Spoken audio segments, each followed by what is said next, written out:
Assalamualaikum warahmatullahi wabarakatuh. Innal hamdalillah nahmaduhu wa nasta'inuhu wa nastaghfiruh wa na'udzu billahi min syururi anfusina wa min sayyiati a'malina. May yahdihillahu fala mudhillalah wa may yudlil fala hadiyalah. Asyhadu an la ilaha illallah wahdahu la syarikalah wa asyhadu anna Muhammadan abduhu wa rasuluh. Alhamdulillah, kita panjatkan syukur kepada Allah Subhanahu wa taala kerana dengan nikmat daripadanya, taufik dan hidayah daripadanya, kita dapat bersama-sama pada hari ini menyambung pengajian kita menggunakan kitab Syarah Hisnul Muslim, yang mana kita pada malam ini kita sudah masuk ke muka surat yang 45. Siapa yang ada buku boleh tengok muka surat 45, yang mana pada malam ini insya-Allah kita akan kongsikanlah sedikit berkaitan doa mustajab. Apakah yang dimaksudkan dengan doa mustajab dan bagaimana Allah Subhanahu wa taala memustajabkan doa kita. Dan insya-Allah pada malam ni juga kita akan sentuh beberapa perkara berkaitan dengan perkara-perkara yang Allah Subhanahu wa taala larang kepada kita dalam kita berdoa. Jadi waktu berdoa pun kita kena pastikan kita patuh arahan Allah Subhanahu wa taala, tak buat perkara-perkara yang Allah Subhanahu wa taala larang. Jadi yang pertama, maksud doa mustajab, kita nak lihat sebuah hadis yang diriwayatkan oleh Imam Ahmad radhiyallahu anhu rahimahullah daripada Abu Sa'id Al-Khudri radhiyallahu anhu bahawa Nabi sallallahu alaihi wasallam bersabda, "Ma min muslimin yad'u," tidaklah ada seorang muslim berdoa, "bida'watin laisa fiha ismun," tidaklah ada seorang muslim yang berdoa di mana doanya itu tidaklah mengandungi dosa, "wala qati'atu rahimin," dan tidaklah juga doa itu mengandungi permintaan untuk memutuskan silaturahim. Sebelum kita masuk berkaitan doa mustajab, mungkin eloklah kita terangkan secara ringkas tentang silaturahim. Ada banyak hadis-hadis yang berkaitan dengan kelebihan silaturahim dan gesaan Nabi SAW agar kita jangan memutuskan silaturahim. Kalau dalam bahasa Malaysia, konteks silaturahim kita umum. Dengan jiran pun kita kata mengeratkan silaturahim. Dengan semua orang lah mengeratkan silaturahim. Tetapi silaturahim dalam konteks syarak, dalam yang disebutkan dalam hadis-hadis Nabi SAW, ia bukan umum, bukan dengan semua orang. Kita memang disuruh menjaga hubungan kita dengan semua orang, tetapi silaturahim itu adalah satu konteks yang lebih khusus, yang mana ia berkaitan dengan orang-orang yang berkeluarga kita, atau paling mudah kita kata yang berkongsi rahim yang sama, datang daripada rahim yang sama. Lagi rapat hubungan, maka lagi kuatlah tuntutan untuk jaga silaturahim tersebut. Misalnya adik-beradik, kita datang daripada rahim yang sama, daripada mak yang sama, mak kita satu rahim, lahir semua anak. Jadi lagi rapat, lagi perlu dijaga. Jadi bila Mansur kata malam ni ramai saudara mara adik-beradik datang, alhamdulillah lah. Jadi dia satu bentuk menjaga silaturahim, yang mana banyak hadis Nabi SAW suruh kita jaga silaturahim. Bahkan antara perkara yang mendatangkan rezeki, yang mana Allah Subhanahu wa taala menjadikan sebab untuk seseorang mendapat rezeki, ialah dia menjaga hubungan silaturahim. Jadi mafhum mukhalafah dia ialah apabila seseorang tu dia mengalami masalah dalam rezeki dia, selain daripada dia berusaha mencari rezeki, eloklah juga dia memeriksa juga dalam diri dia, ada tak dia buat-buat perkara yang orang kata menutup pintu rezeki dia, yang menjadi sebab kepada rezeki tak datang pada dia. Jadi boleh jadi dosa-dosa dilakukan, dan lebih khusus lagi silaturahim yang memang Nabi SAW pernah sebutkan sebagai salah satu sebab bila orang jaga, dia akan mendatangkan rezeki kepada orang tersebut. Jadi kata Nabi SAW, tidaklah seorang Muslim berdoa dengan satu doa yang mana isi kandungan tu doa tu bukanlah satu dosa. Maksudnya dia taklah meminta sesuatu yang haram. wala qati'atu rahim, dan tidaklah juga doa tu memohon untuk memutuskan silaturahim. Ni penting. Kadang-kadang ada orang dia doa ke Allah Subhanahu Wa Taala tapi dia minta benda-benda yang tak elok. Kan kadang-kadang seorang ibu dia bila ada masalah dengan anak, kadang-kadang contohlah anak dia berkahwin dengan pasangan yang bukan pilihan dia. Dia pun doa. Dia kata, ya Allah, kau jangan redai perkahwinan dia. Ya Allah, kau jangan bagi kebahagiaan kat rumah tangga dia. Cerai-beraikan family, keluarga anak aku ni. Itu doa yang tak masyru', tak disyariatkan, tak boleh. Jadi nanti insya-Allah malam ni juga kita akan tengok adakah doa-doa macam tu mustajab. Jadi hadis ni sebut tidaklah seorang muslim berdoa yang mana isi doa tu bukanlah satu dosa dan bukanlah meminta untuk memutuskan silaturahim, illa a'tahu Allahu biha ihdatsalas, melainkan pasti Allah akan beri, akan jawab doa tersebut dengan salah satu daripada 3 cara. Pertama, imma an tu'ajjala lahu da'watuh, sama ada akan diberikan, ditunaikan permintaannya, disegerakan ditunaikan permintaan dia di dunia ini. Maksudnya dia dapat apa yang dia minta dekat dunia ini. Wa imma ayyuddakhiraha lahu fil akhirah, ataupun disimpan doa tersebut untuk hari akhirat. Dia akan dapat ganjaran doa tersebut di hari akhirat kelak. Wa imma ayyasrifa anhu minas su'i mithlaha, ataupun dipalingkan, dihilangkan keburukan daripadanya yang semisal dengan doa tersebut. Jadi ada dalam hadis ni bagi tahu ada 3 cara Allah Subhanahu Wa Taala mustajabkan doa kita. Sama ada kita dapat apa yang kita minta di akhirat, di dunia ini. Dan kalau kita lihat dalam syarah para ulama, kita dapat apa yang kita minta kat dunia ini pun bukanlah semestinya dalam bentuk yang kita minta. Allah jawab kat dunia, tapi mungkin Allah bagi dalam bentuk lain. Kita minta A, Allah bagi B. Ataupun kita tak dapat kat dunia, Allah bagi kat akhirat. Bila kita minta kat Allah Subhanahu Wa Taala, ikhlas kerana Allah Subhanahu Wa Taala, pertama yang kita akan dapat pahala lah daripada Allah Subhanahu Wa Taala. Tu dah confirm. Dan kedua adalah benda-benda lain yang Allah Subhanahu Wa Taala akan bagi kita kat akhirat.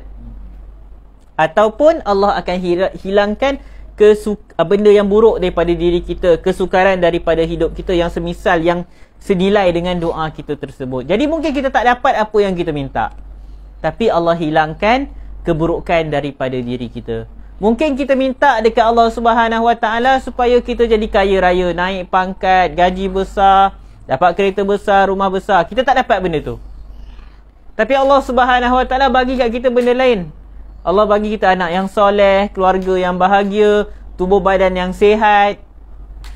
Ataupun mungkin tak dapat macam tu, Allah tangguhkan ke hari akhirat balasan yang Allah bagi pada hari akhirat kelak.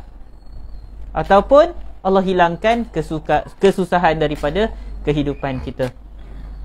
Jadi itulah 3 cara Allah Subhanahu Wa Taala menjawab doa kita. Hadis ni hadis hasan. Jadi bila Nabi SAW cakap macam tu, maka para sahabat kata, izan nuksir, kalau macam tu kami banyakkan doa lah, minta ke Allah SWT. Lalu kata Nabi SAW, Allahu akthar, Allah lagi banyak. Maksudnya pemberian Allah, kurniaan Allah lagi banyak. Kamu minta lah macam mana pun, Allah, apa yang Allah miliki tu lagi banyak daripada apa yang permintaan kamu. Sebab tu dalam hadis Qudsi, yang mana mula dia yang Allah sebut, sesungguhnya aku mengharamkan kezaliman dan aku jadikan dia haram di antara kamu. Dan antara isi kandungan hadis tersebut, kalaulah semua makhluk berkumpul minta dekat Allah Subhanahu Wa Taala dan Allah jawab semua permintaan mereka, dia tak mengurangkan sedikit pun apa yang ada di sisi Allah Subhanahu Wa Taala. Maksudnya kalau satu dunia, semua makhluk minta ke Allah dan Allah mustajabkan semua doa, tak kurang apa pun dekat Allah Subhanahu Wa Taala. Jadi sebab tu bila para sahabat kata, kalau macam tu kami banyakkan doa, Nabi SAW kata, Allahu akthar, Allah lagi banyak kurniaan dia. Apa yang Allah miliki lagi banyak. Tak payah risau, mintalah kamu semua banyakkanlah doa. Jangan risau apa-apa, Allah tak akan habis. Apa yang Allah miliki tak akan habis, tak akan berkurangan. Sebab Allah Subhanahu Wa Taala memiliki benda yang lebih luas daripada apa yang kita minta. Jadi itu hadis riwayat Imam Ahmad. Dan dalam kitab ni dia hanya sebut satu hadis sahaja. Cuma saya nak sebut beberapa hadis yang semisal dengannya. Dalam riwayat At-Tirmizi daripada Ubadah bin As-Samit, bahawa Rasulullah SAW bersabda, "Ma'alal ardi muslimun yad'ullaha bida'watin." Tidaklah di atas muka bumi ini seorang muslim yang berdoa kepada Allah Subhanahu Wa Taala dengan satu doa, illa atahullahu iyyaha, melainkan Allah akan berikan kepada dia apa yang dia minta. Aw sarafa anhu minas su'i mislaha, ataupun Allah akan palingkan daripadanya keburukan yang semisal dengannya, ma lam yad'u bi ithmin aw qati'ati rahim, selagi mana dia tak meminta dengan permintaan yang mengandungi dosa atau memutuskan silaturahim. Jadi hadis yang sama tapi daripada Ubadah As-Samit. Hadis tadi pertama daripada Abu Sa'id Al-Khudri. Faqala rajulun minal qaum, lalu ada seorang sahabat kata, idzan nuksir, kata Nabi SAW, Allahu Akbar, Allah lagi banyak kurniaan dia. Hadis ni hasan sahih. Jadi dua riwayat. Pertama daripada Abu Sa'id Al-Khudri, yang kedua daripada Ubadah bin As-Samit. Kedua-duanya hadis yang makbul lah, yang diterima. Yang pertama tadi hadis hasan, yang kedua ni hadis hasan sahih. Kita lihat riwayat yang ketiga. Riwayat ni daripada riwayat Imam Ahmad juga, daripada Abu Hurairah radhiyallahu anhu. Dia berkata Nabi SAW bersabda, "Ma min muslimin yansibu wajhahu lillahi azza wa jalla fi mas'alah illa a'tahu Allahu iyyah." Tidaklah seorang muslim yang dia meminta, dia menghadapkan wajah dia kepada Allah Subhanahu Wa Taala untuk meminta sesuatu, melainkan Allah akan berikan kepadanya. Imma ayu ajjilaha lahu, sama ada Allah akan segerakan menjawab doa dia, wa imma ayyuddakhiraha lahu, ataupun Allah tangguhkan ke hari kiamat nanti. Jadi itu hadis yang ketiga. Jadi banyak riwayat daripada para sahabat menceritakan perkara yang sama. Jadi kita masuk riwayat yang seterusnya dalam riwayat At-Tirmizi daripada Abu Hurairah juga. Dalam hadis ni ada tambahan sikit, disebut tidaklah seorang lelaki, ma min rajulin yad'ullah bidu'ain, tidaklah seorang manusia dia berdoa kepada Allah Subhanahu Wa Taala, illa stujiba lahu, melainkan pasti akan dimustajabkan. Fa imma, sama ada fa imma ayu ajjala fid dunya, disegerakan di dunia, wa imma ayyuddakhara lahu fil akhirah, atau ditangguhkan ke hari akhirat, wa imma ayyukaffara anhu min zunubi, ataupun dihapuskan dosa-dosa dia.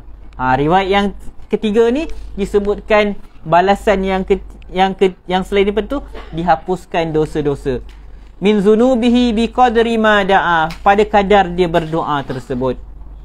Tapi ada syarat, ma lam yad'u bi ismin aw qati'ati rahim aw yasta'jil, dengan syarat dia tidak berdoa meminta perkara dosa, ataupun meminta untuk diputuskan silaturahim, ataupun dia tergesa-gesa. Lalu para sahabat tanya, ya Rasulullah, wa kaifa yasta'jil, wahai Rasulullah, macam mana seseorang tu tergesa-gesa dalam berdoa? Kata Nabi SAW, orang tu berkata, da'autu rabbi famastajabali, aku dah pernah doa ke Allah Subhanahu Wa Taala, tapi Allah tak mustajabkan pun. Jaga perkataan kita. Benda ni kita dah pernah sebut dalam halaqah sebelum ni.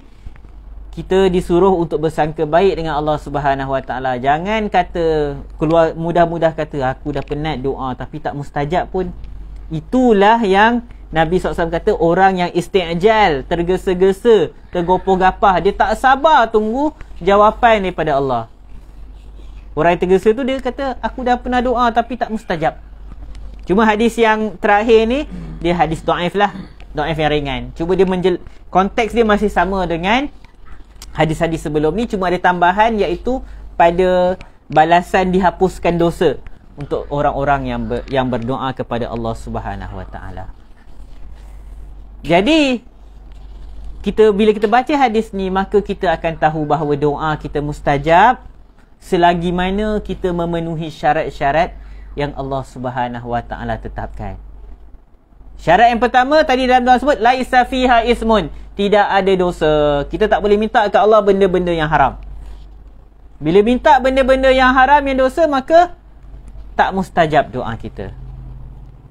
Wala qati'atur rahim, dan tidak juga minta untuk diputuskan silaturahim. Jadi pelik sebenarnya. Sebenarnya memutuskan silaturahim juga dah termasuk dalam ismun, dosa.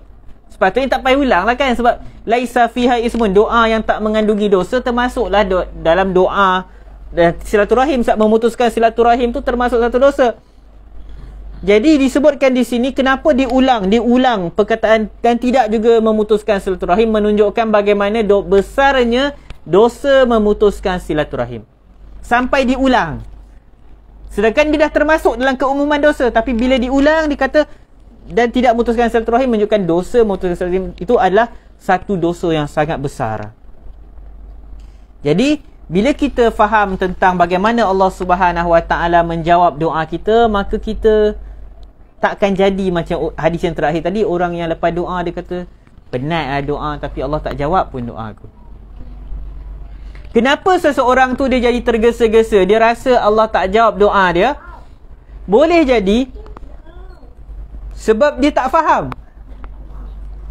Dia tak faham bagaimana Allah mustajabkan doa.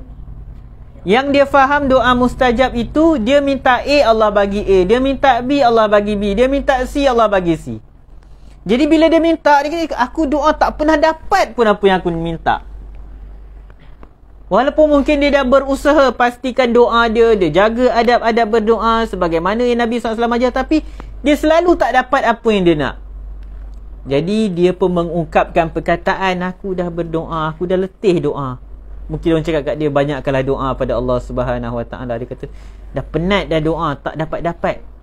Perkataan tu bahaya. Bahkan perkataan tu akan menjadi sebab doa dia tak mustajab. Sebab dia dikira sebagai orang yang isti'jal, tergesa-gesa, tak sabar. Bukan sekadar isti'jal, bahkan dia orang yang bersangka buruk kepada Allah Subhanahu Wa Taala. Jadi penting kita faham bagaimana Allah mustajabkan doa. Dia akan menghasilkan rasa sangka baik kepada Allah Subhanahu Wa Taala. Walaupun kita tak dapat apa yang kita minta, kita akan fikir, selama ni banyak benda yang kita tak pernah minta ke Allah Subhanahu Wa Taala, tapi Allah bagi kat kita. Banyak kan dalam hidup kita 24 jam. Berapa banyak je kita doa. Dan cuba kita tengok dalam kehidupan kita, nikmat-nikmat yang kita dapat daripada Allah Subhanahu Wa Taala, berapa banyak je yang pernah kita minta ke Allah. Dan banyak juga benda yang tak pernah kita minta tapi Allah bagi kat kita. Kan? Cuba kita ingat 24 jam hidup kita. Oksigen pernah minta? So pernah minta bagi roti canai pagi ni. Kan? Allah bagi. Pergi kedai mamak roti canai ada. tak ada pun bangun qiyamul lail, ya Allah bagi aku pagi ni roti canai, roti banjir. Tak ada. Ya Allah bagi. Oksigen kita tak pernah minta kat Allah. Banyak benda kita tak pernah minta kat Allah, Allah bagi kat kita. Tiba-tiba satu benda yang kita minta kita tak dapat, terus kita kata Allah tak mustajabkan doa kita. Auzubillah min zalik. Dan cuba juga kita fikir, berapa banyak kita dalam situasi yang mungkin kita yang mana kita akan terjebak dalam masalah yang besar. Saya selalu bagi contoh, sebab benda ni biasa berlaku. Kita kat jalan raya, dekat highway, kereta semua laju. Kita dah ambil keputusan nak masuk ke lorong ketiga, tapi kita terlewat berapa saat je. Rupanya kat lorong ketiga ada kereta yang sangat laju. Pecut. Tak sempat kita masuk, dia dah ada ke depan. Kalau kita cepat beberapa saat je, habis kita. Allah selamatkan kita. Jadi macam mana teruknya kita bila kita kata aku dah penat doa Allah tak mustajab, kita seolah-olah lupa dah banyak benda Allah bagi kat kita, dah banyak musibah yang Allah selamatkan daripada kita, yang kita tak pernah minta pun Allah selamatkan kita. Tiba-tiba hanya sebab 1-2 permintaan kita Allah tak makbulkan, kita tak dapat, kita terus kata Allah tak terima doa kita. Itu sangka buruk kepada Allah Subhanahu Wa Taala. Na'udzubillah min zalik. Kalau bersangka buruk kepada manusia pun tak dibenarkan, apatah lagi kepada Allah Subhanahu Wa Taala yang tak pernah memungkiri janjinya, yang tak pernah menzalimi hamba-hambanya. Jadi bila kita faham perkara ni, maka kita akan berusaha untuk membanyakkan doa kepada Allah Subhanahu Wa Taala. Dan bila kita faham hadis ni, kita akan tahu kurniaan Allah sangat banyak. Dia tak akan habis. Dia minta lah kat Allah, tak payah risau Allah habis, kurniaan dia tak habis. Allah mampu bagi. Macam saya bercakap hadis qudsi sebut, kalau satu dunia minta kat Allah, Allah bagi, tak ada masalah. Tak habis pun apa yang Allah Subhanahu Wa Taala miliki. Okey. Jadi kita dah sebut tentang doa mustajab. Jadi walaupun begitu, janganlah kita jadi manusia yang overconfidence. Kita dah sebut, duduk. Kita dah sebut Allah jawab doa dengan 3 cara. Janganlah kita overconfidence. Kita ni dalam ibadah pada Allah, kita kena ada 2 sifat. Ar-raja. Ar-raja ni optimis, positif. Yakin Allah akan terima. Yang kedua, al-khawf, takut, berhati-hati. Imam Ibn Qayyim rahimahullah dikata sifat ar-raja dan khawf ni macam 2 sayap yang ada pada seekor burung. Disebut dalam kitab Madarijus Salikin. Seekor burung dia ada 2 sayap. Kalau patah satu sayap boleh terbang ke tidak? Tak boleh. Sama juga manusia, dia kena ada 2 sifat ni. Adik. Dia kena ada sifat khauf dan raja. Dia kena ada sifat takut dan sifat optimis. Sebab manusia bila dia hanya ada perasaan takut je, dia akan putus asa daripada Allah Subhanahu Wa Taala. Dia akan rasa, aku banyak dosa lah, amal aku Allah tak nak terima lah. Aku banyak dosa lah, doa aku Allah tak nak terima lah. Dia sentiasa takut. Jadi dia sampai menjadi putus asa daripada rahmat Allah Subhanahu Wa Taala. Dan kalau ada orang pula yang dia optimis sentiasa, positif sangat. Tak apa, Allah terima, Allah kan Maha Pengampun. Buatlah macam mana pun yang Allah akan terima. Itu pun masalah agak. Dia okey je semua. Allah kan Maha Pengampun, penyayang. Pun tak boleh. Dua-dua tak boleh. Nanti orang yang macam ni, dia akan terjebak dalam maksiat. Dia kata, tak apa, Allah Maha Pengampun. Kau apa nak tegur-tegur ni? Allah Maha Pengampun. Faham tak? Bismillahirrahmanirrahim. Ar-Rahmanirrahim. Dia sibuk cakap pasal dosa, buat apa? Sedap pun. Penat kau baca Ar-Rahmanirrahim tiap hari, tapi tak faham duk tegur orang buat dosa, maksiat, neraka benda. Tak boleh. Dia akan tenggelam dalam maksiat. Jadi kita kena seimbang. Jangan jadi khauf sangat, takut sampai putus asa, dan jangan optimis sangat sampai tenggelam dengan maksiat. Confident. Dia akan jadi kita overconfidence. Confirm lah Allah terima doa aku. Dia pun tak ambil kisah adab-adab berdoa yang Nabi SAW ajar. Apa larangan yang dibenarkan atau dilarang dalam doa, dia buat suka hati dia. Jadi masalah. Kita hidup kita bila tak seimbang, jadi masalah. Jadi sebab tu lepas cerita pasal doa mustajab, pengarang masuk bab orang-orang yang doanya tidak dimakbulkan oleh Allah Subhanahu Wa Taala. Jadi kena seimbang. Jadi malam ni kita belajar tentang doa mustajab dan siapa pula orang yang doanya tak mustajab. Jadi kita lihat muka surat 46. Siapa yang ada buku muka surat 46? Hadis ni popular lah. Daripada Abu Hurairah radhiyallahu anhu, qala Rasulullah sallallahu alaihi wasallam, Rasulullah sallallahu alaihi wasallam sebut, ayyuhan nas, wahai sekalian manusia, innallaha tayyibun, sesungguhnya Allah itu maha baik. Tayyib, baik. Jadi para ulama kata tayyib ni maksudnya apa? Allah ni baik, maksudnya dia maha suci Allah daripada segala sifat kekurangan, sifat-sifat yang aib, sifat-sifat yang terkeji. Semua sifat yang terkeji, kekurangan, tidak ada pada Allah Subhanahu Wa Taala. Sebab Allah tayyib. Dia sama macam nama Allah Al-Quddus, sama macam nama Allah As-Subuh. Semuanya membawa erti Allah suci, bebas daripada segala sifat kekurangan. Jadi Nabi kata, innallaha tayyibun, sesungguhnya Allah tu suci, baik.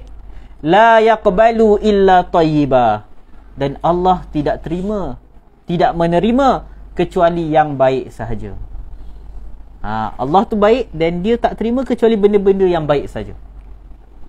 Wa innallaha amaral mu'minin bima amara bihil mursalin, dan Allah Subhanahu Wa Taala menyuruh agar orang beriman melakukan dengan arahan yang diberikan juga kepada para rasul. Apakah arahan tersebut? Dalam surah Al-Mu'minun ayat 51 kata Allah, A'udzu billahi minasy syaithanir rajim. Ya ayyuhar rusulu kulu minat thayyibati wa'malu salihah. Wahai para rasul, makanlah daripada benda-benda yang baik. Makanlah benda-benda yang baik. Tayyibat. Wa'amalu salihah. Dan lakukanlah amal-amal salih. Inni bima ta'amaluna alim. Kata Allah, sesungguhnya aku mengetahui apa yang kamu lakukan.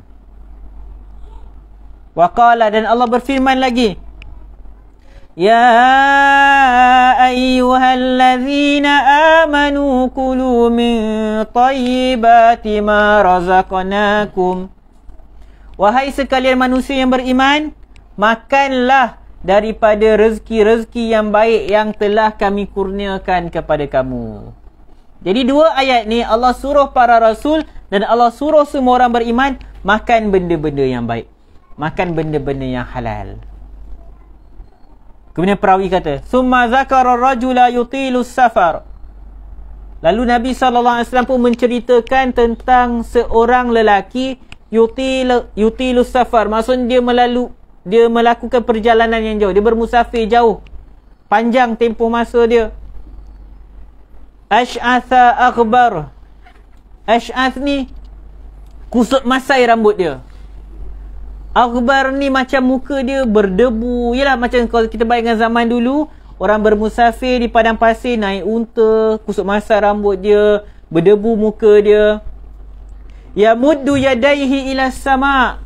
Dan dalam keadaan macam tu, dia menadah tangan dia, dia mengangkat kedua tangannya ke langit. Macam ni, maksud dia berdoa lah. Ya Rab, Ya Rab. Dan dia sebut, Ya Rab, Ya Rab, wahai Tuhanku, wahai Tuhanku. Tapi kata Nabi SAW, wa mat'amuhu haram. Tapi makanan dia haram. Wa mashrabuhu haram. Minuman dia haram. Wa malbasuhu haram. Pakaian dia haram. Wa ghuziya bil haram. Fa anna yustajabu lizalik. Segala serba-serbi hidup dia benda haram. Makan, minum, pakaian. Dan dia, wa ghuziya ni maksudnya dia dibesarkan. Kalau dalam bahasa Melayu kita ada perkataan gizi kan. Gizi tu macam apa tu? Makanan kan. Maksud benda yang jadi darah daging dia tu benda-benda haram. Fa anna yustajabu lizalik. Macam mana nak dimakbulkan doa dia? Kalau kita lihat pada orang ni, pada diri dia tu dah ada beberapa perkara yang mana sebab untuk doa dia mustajab. Antara waktu doa mustajab ialah ketika seorang musafir. Dan orang ni dalam keadaan musafir. Dan dia bukan dalam keadaan musafir yang biasa-biasa. Dia dalam keadaan yang sukar. Sampai rambut dia kusut masai, berdebu muka dia. Keadaan kita bila makin kita perlukan pada Allah kesusahan, lagilah mustajab doa kita.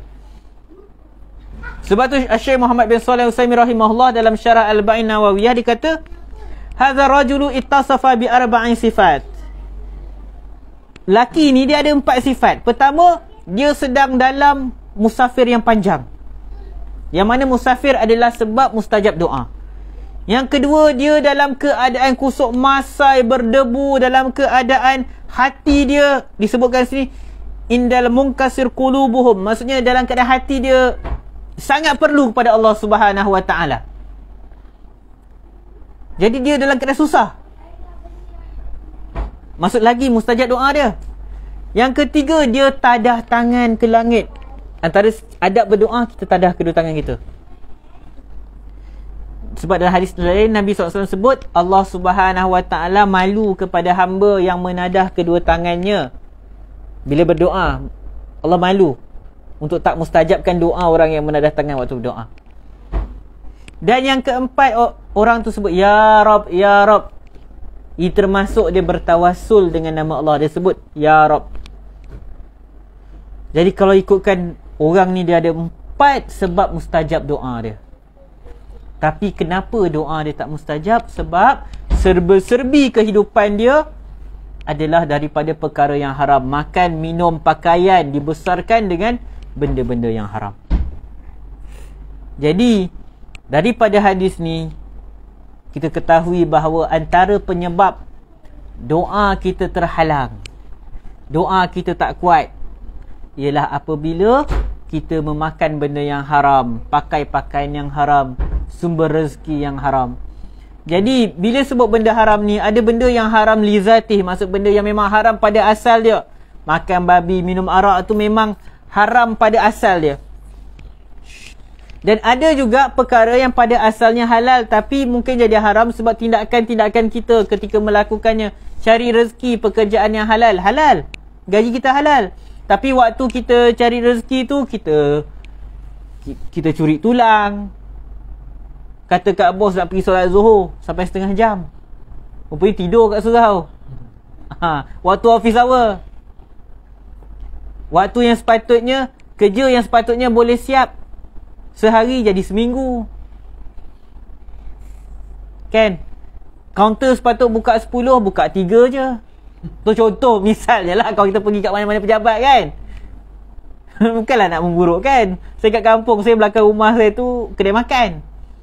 Pukul 10, pukul 9 nampak staf-staf penjawat awam makan kat situ. Pukul 9 pagi, pukul 10 baru keluar daripada kedai makan. Maksudnya datang kerja pukul 8, punch in. Lepas tu keluar minum. Pukul 10 baru masuk office balik. Tu yang orang datang kat pejabat.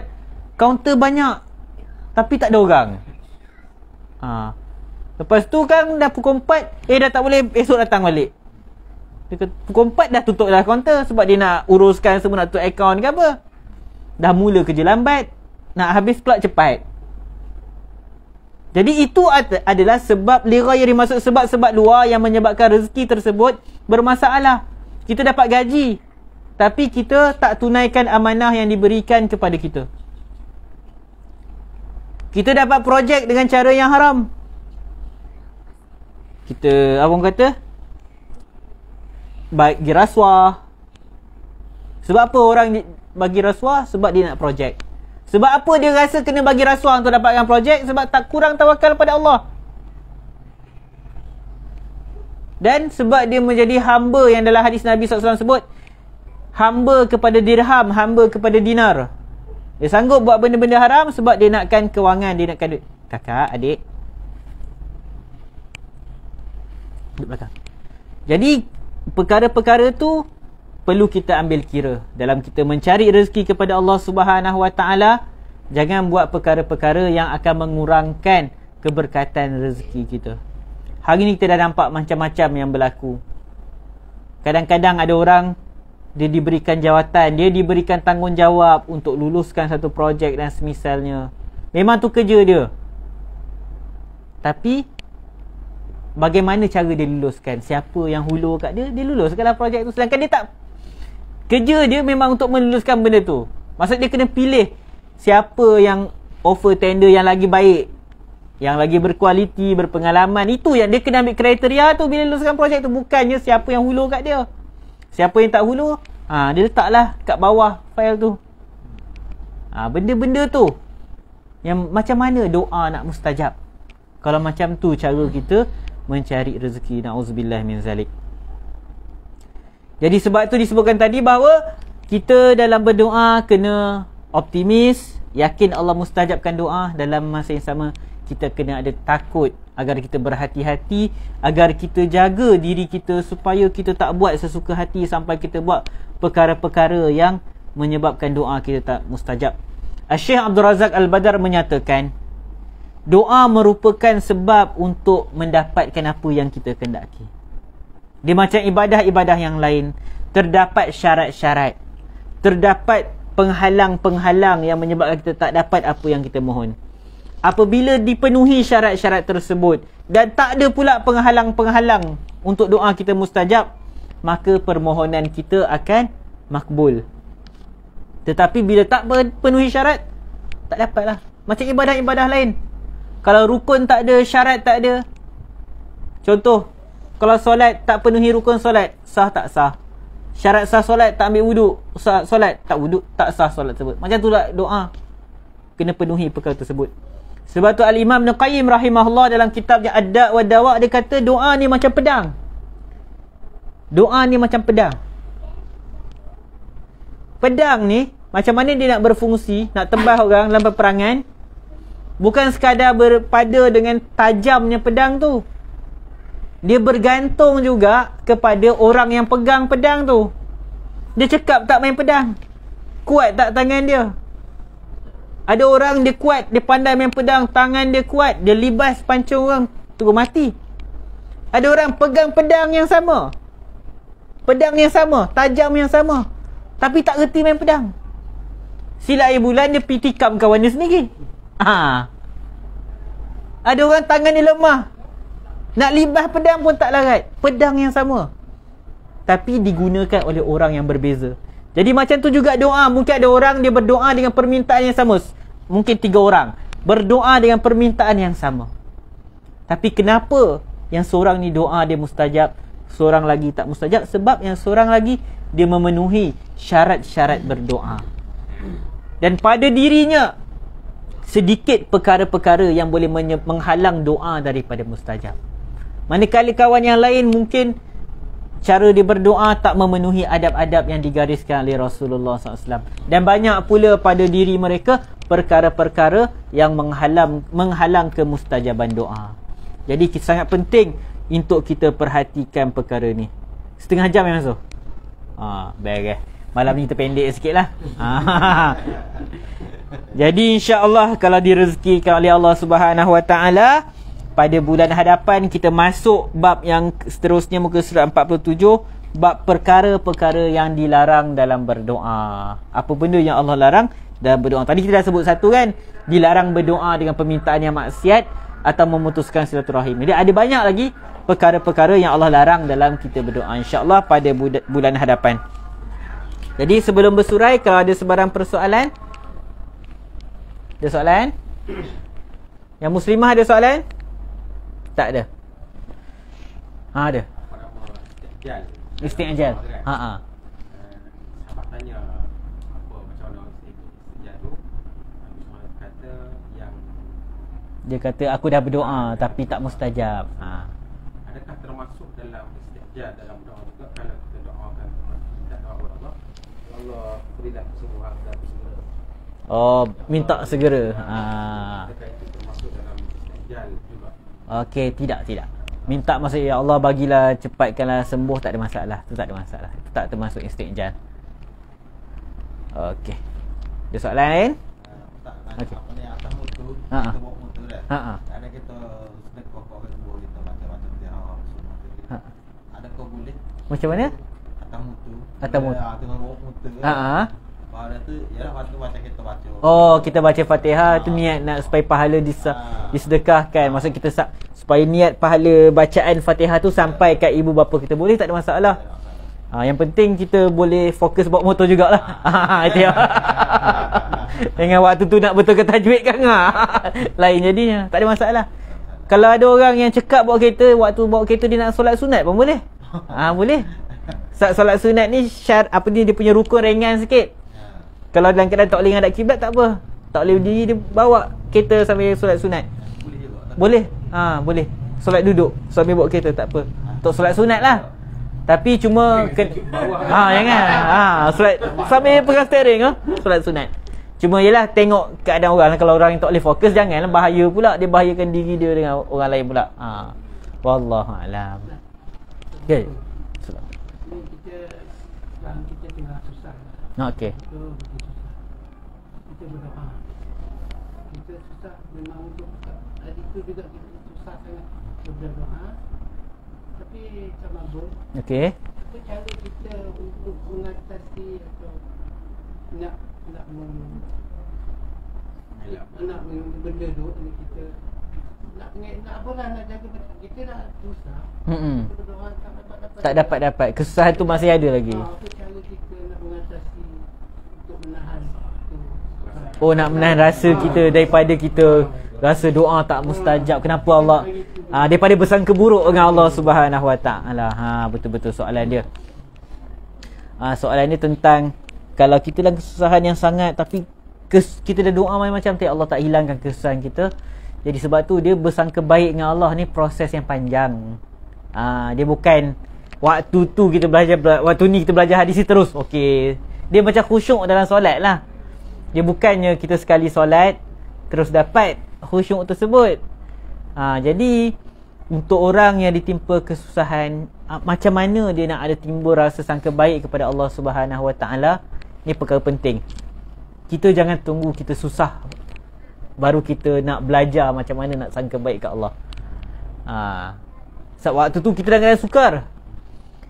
Jadi cara yang saya nampak ialah kita kena faham. Sebab tu kita faham doa mustajab tu macam mana.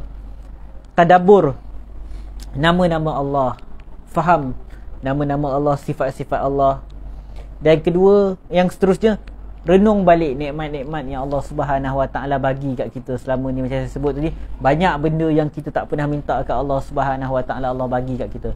Banyak keburukan yang kita tak pernah minta kat Allah supaya dihapuskan daripada diri kita, tapi Allah hapuskan daripada diri kita. Hari ni kita susah, tapi sebelum ni mungkin kita senang. Jadi kena ingat benda tu. Jadi benda tu kena tanam pada diri kita waktu kita senang. Sebagaimana dalam sebuah hadis Nabi SAW sebut, ingati Allah waktu kita senang, Allah akan ingat kita waktu kita susah. Ingat Allah waktu senang, Allah akan ingat kita waktu susah. Bukannya waktu kita senang Allah lupakan kita, tak. Maksudnya benda tu akan bantu kita. Jadi kena sering faham perkara tersebut, dan sering juga baca hadis-hadis Nabi yang berkaitan tentang bila seseorang tu ditimpa satu musibah, kenapa Allah akan hapuskan dosa dia, Allah akan angkat darjat dia. Bila kita dah sentiasa macam tu faham segala benda yang Allah bagi kat kita ni baik, maka apa pun berlaku kat kita, kita akan tenang. Sebab tu dalam hadis riwayat Suhaib radhiyallahu anhu, hadis sahih Muslim, Nabi SAW kata, ajaban li amril mu'min, sungguh menakjubkan urusan seorang yang beriman. Semua benda baik. Bila dia dapat benda yang gembira, yang menyeronokkan, memudahkan dia, kesenangan, dia syukur, itu baik untuk dia. Bila dia ditimpa kesusahan, dia sabar, itu baik untuk dia. Dan benda ni kata Nabi SAW tak berlaku kecuali kepada orang beriman. Jadi kita kena banyak baca hadis-hadis yang macam ni, ayat-ayat Quran macam ni, supaya kita dah bersedia. Jangan tunggu susah.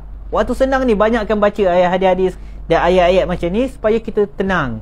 Jadi bila kita dah prepare, kita punya mindset kita, otak kita dah prepare macam tu, ditimpa musibah, kita okey, tak boleh jadi Allah nak hapuskan dosa aku, boleh jadi Allah nak naikkan darjat aku, boleh jadi ni peringatan Allah supaya aku kembali ke jalan yang benar.